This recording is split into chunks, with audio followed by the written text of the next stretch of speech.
High বন্ধুরা, শুভ সকাল। কেমন আছো সবাই? আশা করছি সবাই খুব ভালো আছো, সুস্থ আছো। তোমাদের ভালোবাসা আমিও ভালো আছি।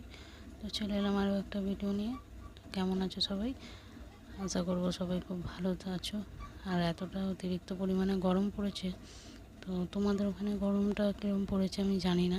তো আমাদের এখানে গরমটা প্রচুর পরিমাণে পড়েছে।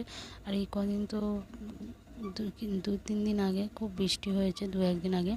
তো তখন একটু ওয়েদারটা না একটু ঠান্ডা মতন ছিল। আর এখন আবার সেই রোদ উঠে পড়েছে।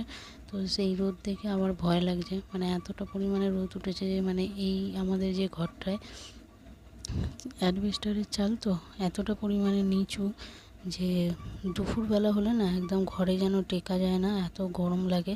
আর পুরো একদম গরমে পুরো কি বলবো তেতে যায়, মানে ঘরে থাকা যায় না। মাঝে মধ্যে মনে হয় বাইরে গিয়ে থাকি, বাইরে একটু বসি। তো এত রোদেতে বাইরেও বেরোনো যায় না, আবার এত গরমে ঘরেও থাকা যায় না। তো কোনো রকমে ওইভাবেই গরমে একটু দরজা ফরজা খুলেই রাখতে হয়, জানলা দরজা। কিন্তু জানলা দরজা খুললে কী হবে, জানলা দিয়েও রোদ ঢোকে। দুপুরবেলা যে একটু বিছনাটায় বসাও যায় না, বিছনা এত গরম হয়ে যায় তোমাদের কী বলবো। মানে চা ফা করতে গেলে বলি শুধু জল আর চা চিনি দিয়ে দিলে মনে হয় রাখলে চা হয়ে যাবে, এতটা পরিমাণে গরম। আর এখনই যদি এত গরম হয়, এরপরে গরমটা জানি না কি হবে। এত গরমে টেকা যায় না। আর কি বলো তো, ওপরের ফ্যান তো সিলিং ফ্যান, তো যার জন্য ওপরের ফ্যানের জন্য না আরও বেশি গরমটা টানে।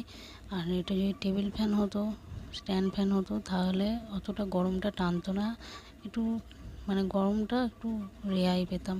কিন্তু আমার তো স্ট্যান্ড ফ্যান নেই, তো সিলিং ফ্যানই আমাদের ব্যবহার, যার জন্য গরমটা প্রচুর পরিমাণে গরম হয়।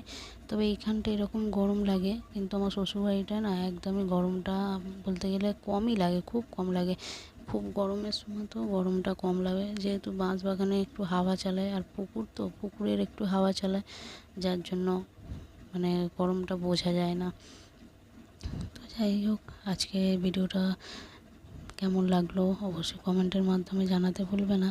আর ভালো লাগলে অবশ্যই লাইক কমেন্ট করবে, আর আমার চ্যানেলটিকে সাবস্ক্রাইব করে আমার পাশে থাকতে ভুলবে না। তো চলো, দেখা হচ্ছে নতুন ভিডিওর সাথে। ততক্ষণের জন্য খুব ভালো থেকো সবাই, সুস্থ থেকো। টাটা।